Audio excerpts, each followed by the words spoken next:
de Jesus. Muito bem, queridos, nós estamos na terceira noite da série Vida Apostólica. Estamos falando sobre o poder do alinhamento. E hoje nós vamos falar sobre a estatura do alinhamento. Estamos trabalhando debaixo do princípio de que o alinhamento adequado nas nossas vidas determina a direção certa. Amém?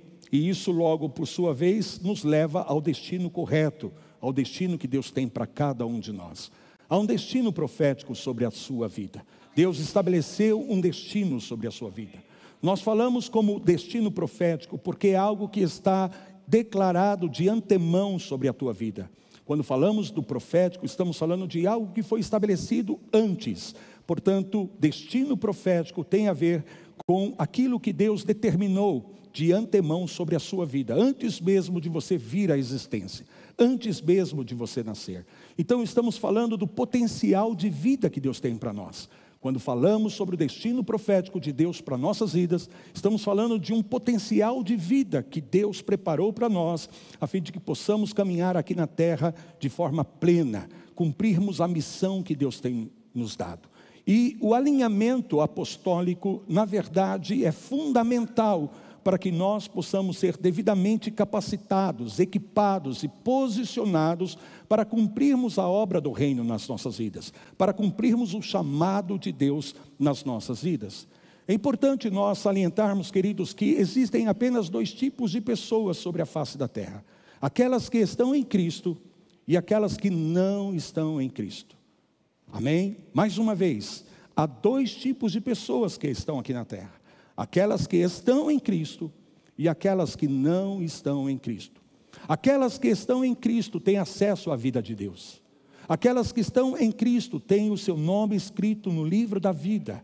Aquelas que estão em Cristo, elas têm a presença, a habitação permanente do Espírito Santo. Portanto, logo, a vida desta pessoa é uma vida que está em Cristo. Todo o seu viver está em Cristo. Ou seja, tudo que se relaciona a relacionamentos estão em Cristo.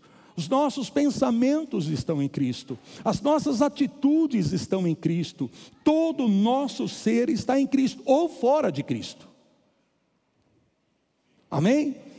Então veja bem, mais uma vez, estamos em Cristo.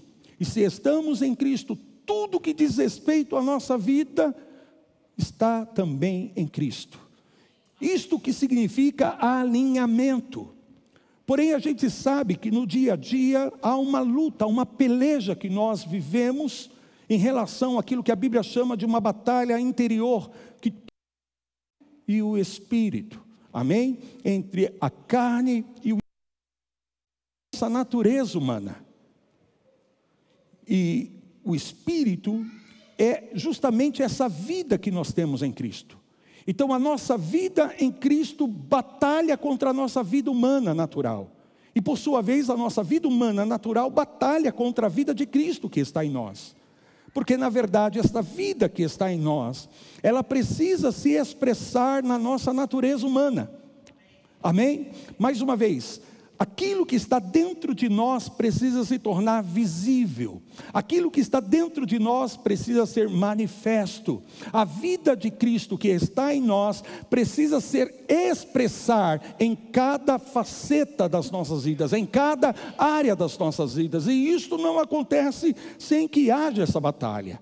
Por isso que é muito importante nós entendermos que precisamos a cada dia caminharmos nesse alinhamento de vida, nesse sentido vertical, ou seja, no que diz respeito à nossa vida com Deus, nosso posicionamento com Deus, a nossa relação com Deus, mas também um alinhamento de forma horizontal em relação às questões da nossa vida, a maneira como nós nos relacionamos em relação à vida, os papéis que nós desempenhamos, as funções que nós temos, cada uma destas coisas, os relacionamentos que nós temos, Todas essas coisas precisam estar alinhadas. E eu dei para vocês a figura da cruz, amém? A cruz é uma representação exatamente desse alinhamento, tanto vertical quanto horizontal. E uma vez que a haste horizontal, ela é maior do que a haste horizontal, isto também representa que o alinhamento espiritual é mais importante do que o nosso alinhamento exterior. Que o alinhamento da nossa vida espiritual é muito mais importante no sentido de ser prioridade do que a nossa vida exterior. Muitas pessoas se focam em mudar o comportamento, em mudar o aspecto externo da sua vida e muitas vezes descuida desse alinhamento interior, ou seja, da sua vida interior. E a palavra de Deus nos ensina em toda a Escritura que a qualidade da nossa vida exterior é proporcional à qualidade da nossa vida interior. Amém? Que a nossa vida exterior vai ser uma vida de qualidade quando de fato nós estamos priorizando a nossa vida interior, a nossa vida com Deus, a nossa vida espiritual. Portanto, o paradigma do alinhamento perfeito nós identificamos na pessoa de Cristo, que ao mesmo tempo era filho de Deus, mas também filho do homem. Estamos juntos? Filho de Deus, mas também o que? Filho do homem. Isso está falando exatamente dos papéis que o Senhor tinha no seu compromisso com Deus, mas também no seu compromisso com a missão que lhe foi dada nessa terra. Então Jesus caminhou em perfeito alinhamento. E nós descobrimos que o alinhamento correto nas nossas vidas provoca 3 áreas de crescimento que é necessário: crescimento de sabedoria, crescimento de estatura e crescimento de favor, de graça de Deus nas nossas vidas. Amém? Vamos ler Lucas capítulo 2, versículo 52, que é o texto chave para esta série. Lucas 2, versículo 52. Mais uma vez, o alinhamento divino produz 3 áreas de aumento, de crescimento. E foi exatamente sobre isso que nós falamos na primeira noite. Amém? Damos uma introdução. Na segunda noite nós nos focamos aqui no crescimento de sabedoria. Por quê? Porque o crescer em sabedoria tem justamente a ver com a nossa vida interior. Amém? Antes de crescermos em estatura, nós precisamos crescer em sabedoria. Tem a ver com a nossa vida interior. Veja bem, Jesus crescia. Amém? Jesus crescia em sabedoria, em estatura e o que? Em graça, para com Deus e para com os homens. Na semana passada, no domingo passado, eu falei com vocês sobre que a questão da sabedoria, crescer em sabedoria, ou seja, crescer nessa vida, porque como eu disse e eu repito, a qualidade da nossa vida exterior é proporcional à qualidade da nossa vida interior. Porque o que dá sustentação para a nossa vida, o que dá base, fundamento para a nossa vida exterior, é justamente a qualidade da nossa vida interior, da nossa vida espiritual, desse crescer em sabedoria.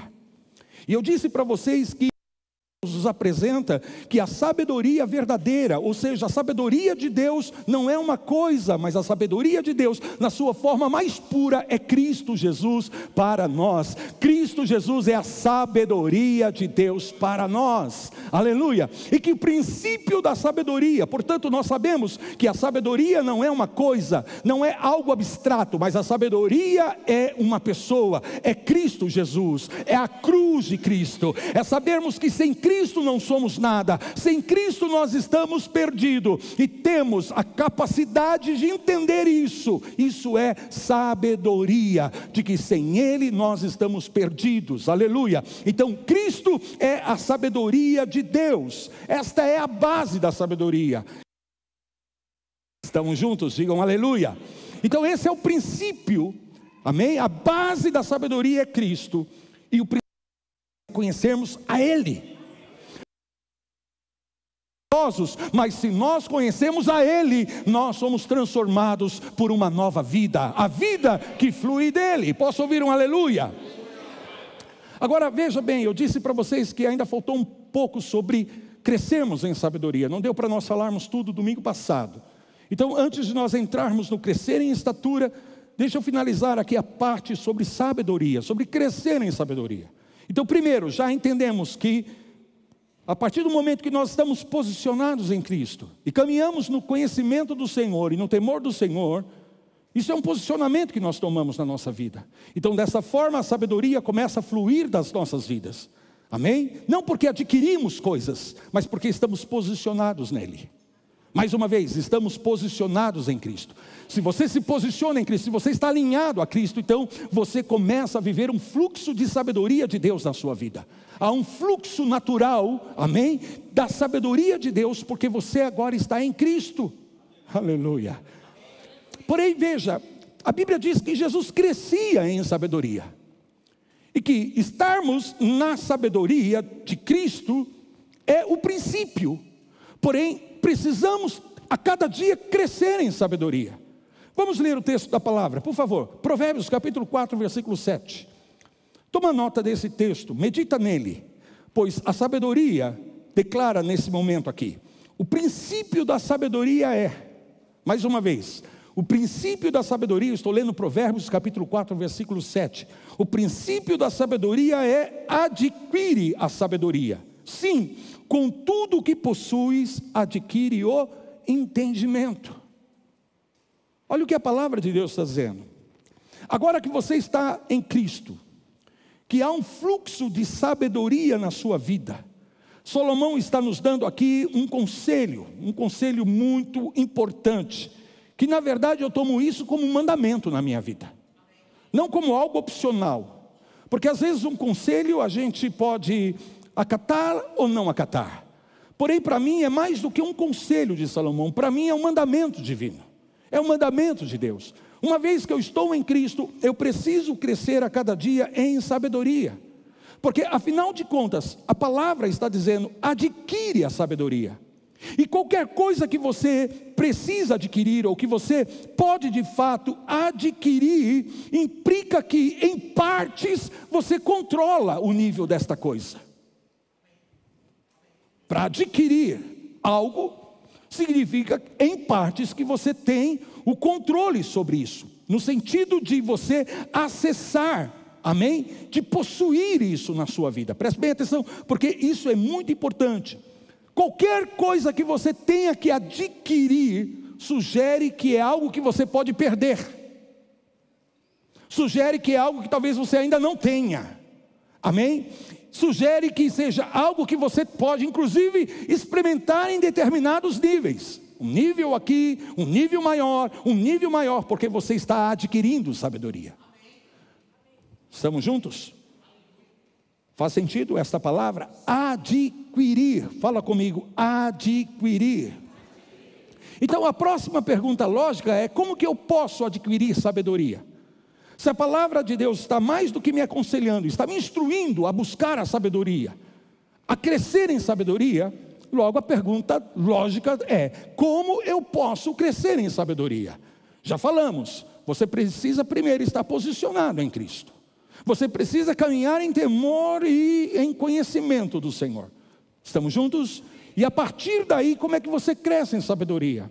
Eu vou fazer aqui um paralelo, para explicar a você como que a cada dia você pode crescer em sabedoria. Mais uma vez, abra a sua Bíblia, 2 Reis, capítulo 4, versículo 10. Amém? Como você cresce a cada dia em sabedoria? 2 Reis, capítulo 4, versículo 10. Nesse texto nós temos a narrativa do encontro do profeta Eliseu com a mulher sunamita. Amém? Sempre Eliseu passava por esse caminho.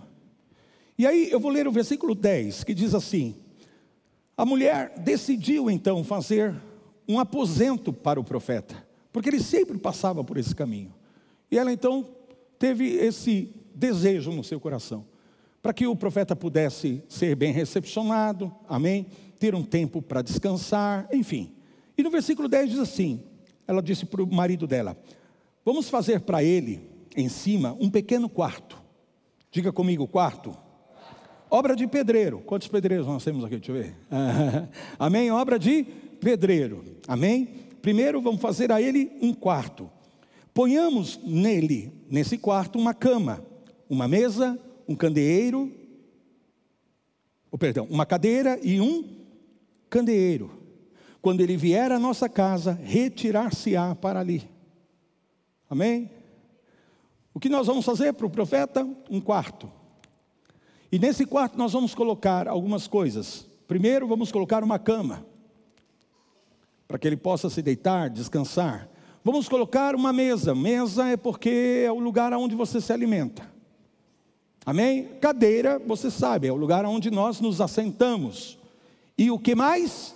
Um candeeiro ou candelabro, que serve para o quê? Iluminar, para que você possa ter clareza, para que você possa enxergar. Irmãos, é extremamente simbólico essas 5 coisas aqui nas Escrituras, porque cada uma delas traz um significado muito importante à luz da palavra de Deus. Por exemplo, no primeiro momento, quando a mulher diz, vamos fazer a ele um quarto. Em Mateus capítulo 6, Jesus fala no versículo de número 6, que quando você for buscar a Deus, você entre aonde? No seu quarto, e a sós, em secreto, você vai orar a Deus. Então esse quarto representa na verdade uma vida de oração. A disposição que nós temos em nos retirarmos dos nossos compromissos, dos nossos afazeres, do nosso dia a dia para estarmos a sós, amém? Porque quarto é lugar de intimidade. Então Jesus disse, você vai entrar no quarto e você vai fechar o quê? A porta, porque você vai ter um momento de intimidade com Deus. E isto vem, irmãos, em concordância com aquilo que o apóstolo Tiago fala, no capítulo 1 da sua carta, no versículo de número 5, quando ele declara, se alguém tem falta de sabedoria, peça, ore a Deus, busque de Deus, que Deus vai dar sabedoria liberalmente a todos que buscam, amém? Como é que eu cresço em sabedoria cada dia, apóstolo? A palavra está dizendo, por meio da oração, da sua busca diária em Deus. É nesse momento, é nessa hora, é nesse lugar, é nesse quarto, que Deus vai te contemplar com entendimento, com inteligência, com sabedoria, com discernimento. É desta forma que você cresce em sabedoria. Não dá para crescermos em sabedoria se a oração não é algo presente nas nossas vidas. Isso não é algo que nós praticamos, não de forma religiosa, amém? Mas porque de fato nós entendemos que Deus é o Senhor das nossas vidas, e Ele, como o Senhor das nossas vidas, quer se apresentar e se revelar a nós a cada dia como o nosso Pai, porque Jesus está dizendo, você não vai entrar no seu quarto, e você não vai buscar ao Senhor, você vai buscar ao teu Pai, e o teu Pai que te vê ali em secreto, vai te recompensar. E a maior recompensa que Deus pode te dar por meio da oração é contemplar a tua mente, é contemplar os teus pensamentos, as tuas ideias, com a sabedoria que vem do alto, com a sabedoria iluminada. Aleluia! Porque isso vai te dar o recurso que você precisa para alinhar a sua vida externa. Porém isso é muito interior, percebe? A sabedoria é algo interno, porém não fica aí, vai se expressar no seu exterior. Por isso é muito importante mais uma vez nós afirmarmos que a qualidade da nossa vida exterior é proporcional à qualidade da nossa vida interior. O alinhamento exterior da nossa vida é proporcional ao alinhamento interior da nossa vida espiritual, da nossa sabedoria. Peça, Jesus está falando, Tiago está dizendo, e toda a palavra diz, peça e Deus vai te dar. Pedi e dá-se-vos-á, buscai e achareis, batei e abre-se-vos-á. Amém? Pede sabedoria, pede, e você não pede apenas uma vez, isto tem que ser uma rotina na sua vida, diária. Sabe o pão nosso? Não é isso que Jesus falou? Você não ora uma vez pelo pão nosso, porque o pão nosso é o pão nosso de... Obrigado. Pão nosso de cada dia. Cada dia. Isso implica justamente no quê? Numa busca diária, numa busca constante, em algo contínuo, porque é dessa forma que você vai crescer. Então, primeira coisa, a tua vida de oração. Prioriza isso. Prioriza encontros estratégicos com Deus. Deixa eu te dizer algo muito particular, muito pessoal. Se nós não tivermos na nossa rotina diária um lugar para termos encontros estratégicos com Deus, nós vamos nos desgastando naquilo que nós estamos fazendo. Mesmo que estejamos fazendo algo que seja em nome de Deus, mesmo que seja algo que nós estamos fazendo na igreja, amém, queridos? Mesmo que seja cumprir o ministério, deixa eu te dizer, porque no dia a dia, nas interações humanas, nas complexidades dos relacionamentos que cada um de nós vivemos, todos nós vivemos. Os padres têm vantagem sobre os pastores, pelo menos alguma. Eles não são casados, não têm família. É ou não é verdade? Não tem. Então é uma vantagem em certo aspecto? Sim, porque não vive a complexidade dos relacionamentos matrimoniais e familiares. Porque é complexo, sim ou não? Agora, complexidade não significa negatividade. Obrigado pelo teu amém. Eu não estou dizendo que é algo negativo, é algo extremamente positivo, mas complexo. Alguém já falou isso para você? Bom, não basta, é só você ser parte de alguma família, ou de você estar casado com alguém que você sabe que é algo complexo. Amém? Então o que acontece? Nessa complexidade dos relacionamentos você se desgasta, você se estressa. E eu não estou falando só no contexto de família, eu estou falando no contexto das interações humanas, seja no aspecto profissional, seja no aspecto igreja, ministerial. Nós nos frustramos com as pessoas. Um monte de gente já se frustrou comigo. Um monte de gente já se decepcionou comigo. E eu também já me decepcionei com um monte de pessoas. Não é verdade, gente? Eu tenho consciência disso, porque é vida.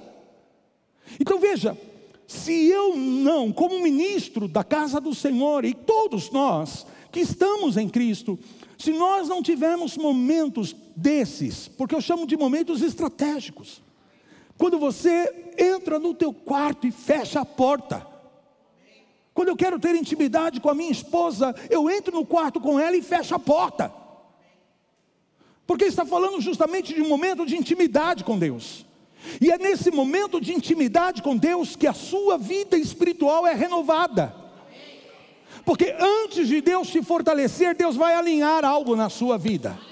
Deus primeiro alinha para depois fortalecer. O fortalecimento de Deus na nossa vida é produto justamente do ajuste de Deus na nossa vida. O ajuste de Deus proporciona, por sua vez, crescimento em força, crescimento em estatura. Aleluia. Eu quero ouvir um amém, a glória, bem forte. Diga aleluia, diga amém. Você se frustra com as pessoas, você se frustra com as demoras, não é verdade?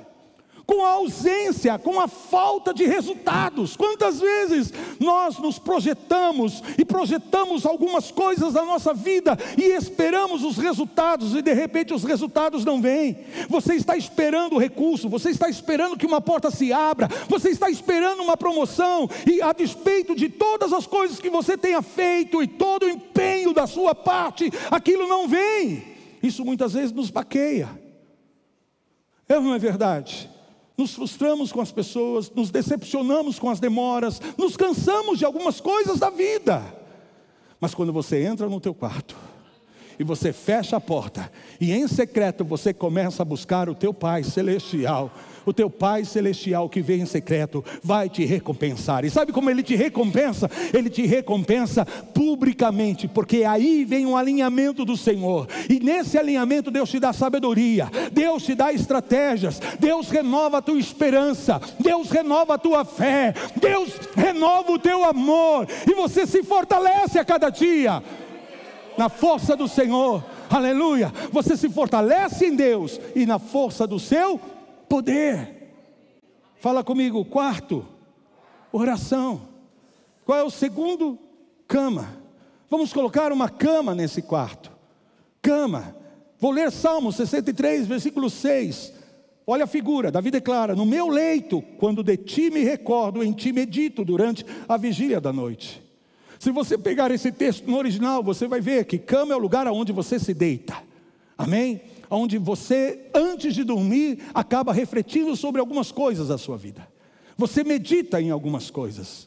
Você pensa, você reflete. Quantos têm esse hábito? Quantos têm esse costume? É ou não é verdade? Às vezes você é assaltado, na verdade, por pensamentos sobre coisas que aconteceram ou coisas que precisam acontecer. E às vezes nós ficamos preocupados. Ou simplesmente refletimos sobre alguns acontecimentos, avaliamos algumas coisas, analisamos. Porém, na verdade, o sentido dessa palavra, no original, cama aqui representa o lugar onde Deus vai te visitar. E vai instruir a tua mente. Vai instruir o teu entendimento. Aleluia.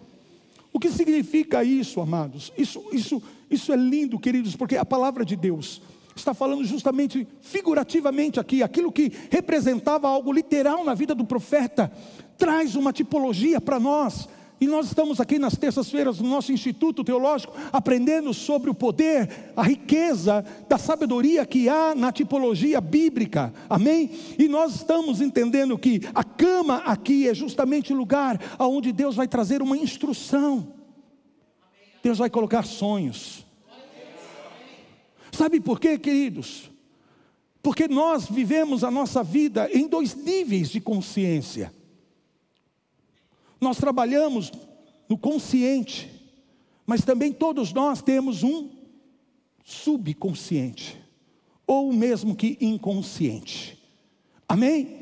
E nós sabemos, a psicologia, a ciência e a própria palavra de Deus nos ensina isso, que na verdade a nossa consciência é como se fosse a ponta de um iceberg, aquilo que pode ser visto, aquilo que pode ser percebido, aquilo que pode ser notado por nós, porque temos consciência. Mas o que nos governa no dia a dia, na verdade, não é a nossa consciência, é o que está submerso, é o que está dentro das águas, é toda aquela parte maior do iceberg, é o nosso inconsciente, amém? É o nosso inconsciente, é aí que estão armazenadas informações, memórias, experiências que vivenciamos ao longo da nossa própria existência, que inclusive a gente traz até mesmo do tempo em que nós estávamos no ventre da nossa mãe. Eu já ensinei isso para vocês, e a palavra de Deus mostra isso para nós, que algumas pessoas creem em algo no seu consciente, porém no seu inconsciente, ou no seu subconsciente, que é o mesmo, psicologicamente falando, espiritualmente falando, é a mesma coisa, ela crê em outra. E aí o que acontece? Quando ela fala de acordo com aquilo que ela crê no consciente. Mas quando ela age, ela não age de acordo com aquilo que ela fala. Ela age de acordo com aquilo que está armazenado no seu inconsciente. E às vezes olhamos para a pessoa e falamos, nossa, a pessoa está mentindo. Não, ela não está mentindo. Ela simplesmente na sua consciência crê em algo, mas no seu inconsciente ela crê em algo diferente. Consequentemente, há uma dissonância naquilo que ela fala e naquilo que ela faz. Porque aquilo que você acredita, aquilo que você tem consciência, você expressa, você articula isso em palavras. Mas aquilo que você não tem consciência, que está de fato armazenado no teu inconsciente, você expressa isso nas suas atitudes. Por isso muitas pessoas falam uma coisa e na verdade acabam fazendo outra. E eu não estou falando de mentira, porque mentira é algo que você faz consciente. Você diz uma coisa e você tem a consciência de que não é aquilo. É diferente. Eu estou falando da complexidade da psicologia humana, da mente humana. E eu quero dizer para você, nenhum psicólogo, por mais hábil que seja, por mais capaz que seja, pode chegar a níveis do subconsciente do ser humano que o Espírito Santo pode alcançar. Estão me ouvindo? Glória a Deus pela psicologia.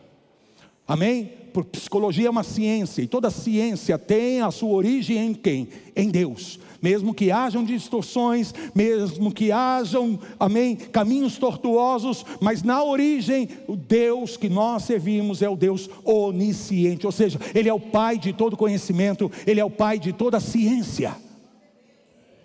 E eu já disse para vocês, não há divórcio entre a verdadeira ciência e a teologia da palavra de Deus. Pelo contrário, a verdadeira ciência manifesta a sabedoria de Deus. E é incrível como Deus pode se manifestar por meio da sabedoria, do conhecimento do homem, na sua habilidade de pegar um instrumento cirúrgico e penetrar em áreas do cérebro humano para corrigir algo, para trazer uma cura, para trazer uma restauração. Deus pode curar a mente de uma maneira milagrosa, mas Ele também pode curar orientando as mãos de um médico para cuidar de alguém que está sob o favor de Deus. A ciência não contradiz Deus, na sua essência não, amém? Mas voltamos aqui à palavra. Estamos falando justamente desse momento onde o Espírito Santo, toda... Qual é o terceiro elemento? É a mesa. A mesa. Eu vou avançar para frente fazer a conexão. Porque não é só a oração. Amém? A oração é a prioridade. A oração é o principal. Mas o que de fato vai gerar... É muito importante que nós entendamos isso. Olhem para mim, preste bem atenção no que eu vou dizer. A oração tanto é um ato, como também um processo nas nossas vidas. Estão me entendendo? A oração é um ato, como o ato é aquele momento em que de fato você se retira para falar com Deus. Mas a oração também é um processo, que acontece em várias etapas, porque quando falamos sobre processo, estamos falando de algo que é composto por várias etapas, amém? E uma dessas etapas está aqui na mesa, porque a mesa é o lugar onde nós utilizamos para colocar as escrituras, para colocar um livro, para fazer uma leitura. Então, no sentido tipológico da palavra, é o momento em que nós nos debruçamos para nos alimentarmos da palavra de Deus. Assim como você se assenta em uma mesa natural para nutrir o seu corpo, você se assenta em uma mesa espiritual todas as vezes que você abre diante de você as escrituras e você começa a ler e a meditar e a examinar as escrituras. Amém? Porque há muita sabedoria aqui. Há muita sabedoria aqui, aleluia. Então você veja bem, segundo Timóteo capítulo 2 versículo 15, Paulo declara a Timóteo: procura apresentar-te a Deus aprovado como obreiro que não tem do que se vergonhar, que maneja bem a palavra da verdade. Está falando de sermos bem instruídos na palavra do Senhor. E aqui há uma conexão poderosa, a oração, amém? Como quarto, a cama, o momento onde você se deita, para que Deus possa te instruir. Porque quando nós dormimos, é o momento em que o nosso consciente se desliga. E aí o nosso inconsciente aflora. E é daí que muitas vezes surgem o que? Os nossos sonhos. Coisas complexas, às vezes sem nexos, outras coisas que estão muito presentes, que a gente consegue fazer associação com algo que aconteceu, com algo que vimos no dia, com algo que ouvimos, e de repente aquilo brota de uma forma figurativa no nosso sonho, porque os sonhos são uma linguagem. Estamos juntos? O sonho é uma linguagem, o sonho é a linguagem do teu espírito. E por sua vez o Espírito de Deus tem uma comunicação direta com o teu espírito. E é aí justamente que Deus vai trazer uma instrução para você. Mas é importante que você esteja bem alimentado. Quantos sabem que aquilo que você come durante o dia principalmente momentos antes de você dormir, pode influenciar a qualidade dos teus sonhos. Quantos sabem disso? Um alimento natural pode influenciar os nossos sonhos? Pode ter influência, sim ou não? Sim. Incrível essa dinâmica. Então veja bem, você se alimenta da palavra. Quando você se alimenta, por isso que não se trata apenas de ler a Bíblia. Não é ler a Bíblia. Aliás, em nenhum lugar das Escrituras você vai ser instruído a ler a Bíblia. Amém? A Bíblia não é para ser lida. Apóstolo, o que o senhor está falando? Porque senão nós podemos ir à Bíblia e ler como nós lemos qualquer livro. E nos emocionarmos com algumas histórias, com algumas narrativas, e não passar disso. Mas quando se refere a nos debruçarmos na palavra de Deus, o que nós vamos ver nos textos sagrados é que nós temos que meditar na palavra. Ou como Jesus também disse, examine as Escrituras, porque vocês julgam, amém, que há vida eterna nela, e de fato, elas testificam de mim, porque o que Jesus está dizendo, eu sou a vida desta palavra, e esta vida é uma vida eterna. Percebe? É mais do que simplesmente uma leitura, amém, é um exame, é uma meditação. Meditar é uma ruminação. É algo que você põe na sua mente e com frequência você está trazendo isso à memória. Sabe o que você está fazendo? Olhem para mim. Sabe o que você está fazendo? Você está como essa obra aqui que a mulher fez para o profeta. Obra do quê que a Bíblia diz? Obra do quê, Antônio? Mais forte, Antônio. Obra do quê? De pedreiro. Você contrata o pedreiro para fazer uma obra. Amém? E você diz para ele, eu quero um quarto.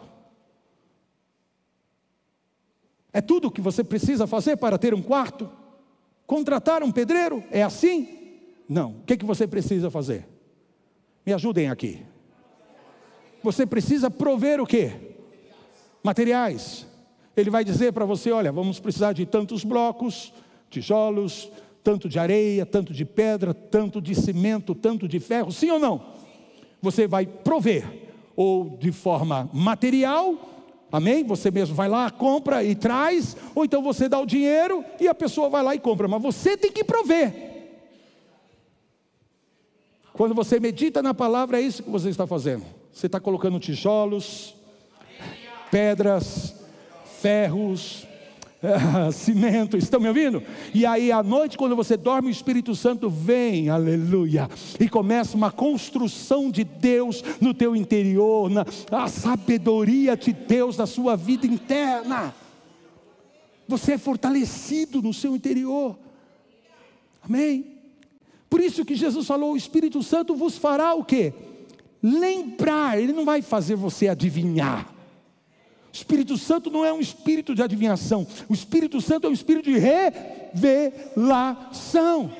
Para você lembrar, é algo que você precisa ter armazenado em alguma medida na sua memória. Faz sentido o que eu estou falando? E aí então o que o Espírito Santo faz? Ele ativa a sua memória, trazendo a sua memória, fazendo você lembrar, aleluia, no momento certo essa palavra vai se encaixar, porque é algo que está registrado, às vezes você não tem nem consciência, mas lá no teu inconsciente, o Espírito imprimiu a palavra de Deus na sua vida, e isso traz um alinhamento no momento devido na sua vida externa. Pode aplaudir ao Senhor por isso. Isso é tremendo, irmãos. Aleluia. Amém? Qual é o próximo elemento? Cadeira. Efésios 2:6. E juntamente com ele nos ressuscitou. Com ele quem? Cristo. O que Paulo está dizendo? Nós estávamos mortos em nossos delitos e pecados. Mas quando Cristo morreu e ressuscitou, aqueles que se identificaram com Cristo na sua morte, também são ressuscitados por Ele. Ele não está falando da ressurreição eterna. Está falando dessa ressurreição que surgiu no nosso espírito para uma nova vida. Aleluia. Estamos em Cristo, portanto agora nós temos uma nova vida. Estamos em Cristo, portanto agora nós somos uma nova criatura. As coisas velhas se passaram e tudo se faz novo na nossa vida, porque temos uma vida interior totalmente feita nova, em Deus, criada segundo Deus, aleluia. Mas essa vida interior vai ter que se expressar na nossa vida exterior. Então não tem como essa vida interior se expressar na nossa vida exterior se nós não buscarmos esse alinhamento interior, porque o alinhamento interior vai determinar o alinhamento exterior na nossa vida. Aleluia. Essa é a dinâmica. Então o que Paulo está dizendo? E nos fez assentar nos lugares celestiais aonde? Em Cristo Jesus. Preste bem atenção, o texto não está dizendo que Ele vai nos fazer assentar. Ele já nos fez assentar. Nós já estamos assentados. Olha a cadeira aí. Nós já estamos assentados com Cristo Jesus nas regiões celestiais. E se você continuar lendo, você vai ver que nós estamos aí posicionados em Cristo, acima de todo principado, acima de toda potestade, acima de todos os dominadores, de todas as hostes espirituais da maldade, acima de todo nome que se nomeia. Se há alguma coisa, olha para mim, se há alguma coisa que pode ser nomeada na sua vida, Jesus está assentado acima de tudo aquilo que pode ser nomeado na sua vida e na vida humana e na vida terrena. E a palavra está dizendo que Ele não está sozinho aí, que nós estamos assentados com Ele acima. Aleluia. Se você pode nomear uma doença, há um nome que está acima de todo nome. Se você pode nomear um problema, há um nome que está acima de todo nome. Se você pode nomear qualquer coisa na sua vida, há um nome que está acima. Aleluia. Glória a Deus.